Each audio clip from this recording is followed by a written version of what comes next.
బీహార్లో జాతీయ ప్రజాస్వామ్య కూటమి పార్టీల మధ్య లోక్సభ సీట్ల పంపకాలు ఖరారయ్యాయి. 17 సీట్లలో బీజేపీ పోటీ చేయనుండగా నితీష్ కుమార్ సారథ్యంలోని జనతాదళ్ యునైటెడ్ 16 సీట్లలో పోటీ చేయనుందని బీజేపీ జాతీయ ప్రధాన కార్యదర్శి వినోద్ తావ్డే ప్రకటించారు.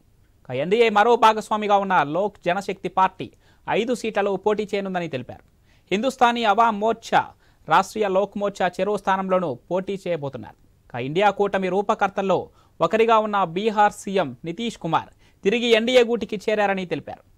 ఎప్పటికీ ఎన్డీఏతోనే ఉంటానని పలుమార్లు ప్రకటించారన్నారు. ఇటీవల ఈసీ ప్రకటించిన షెడ్యూల్ ప్రకారం బీహార్లో 7 విడతల్లో పోలింగ్ జరుగుతుందని, జూన్ 4న ఫలితాలు ప్రకటిస్తారని పేర్కొన్నారు.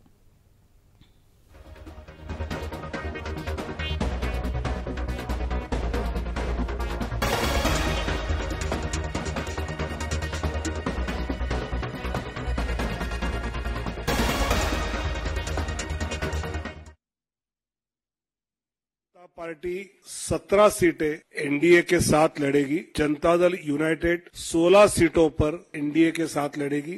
लोक जनशक्ति पार्टी 5 सीटों पर, हिंदुस्तानी अवाम मोर्चा 1 सीट पर और राष्ट्रीय लोक मोर्चा 1 सीट पर, ऐसे सीटों का बंटवारा हमने आपस में कर लिया है। इसमें भारतीय जनता पार्टी पश्चिम चंपारण, पूर्वी चंपारण, औरंगाबाद, मधुबनी, अररिया, दरभंगा, मुजफ्फरपुर, महाराजगंज, सारण, उजियारपुर, बेगूसराय, नवादा, पटना साहिब, पाटलिपुत्र, आरा, बक्सर और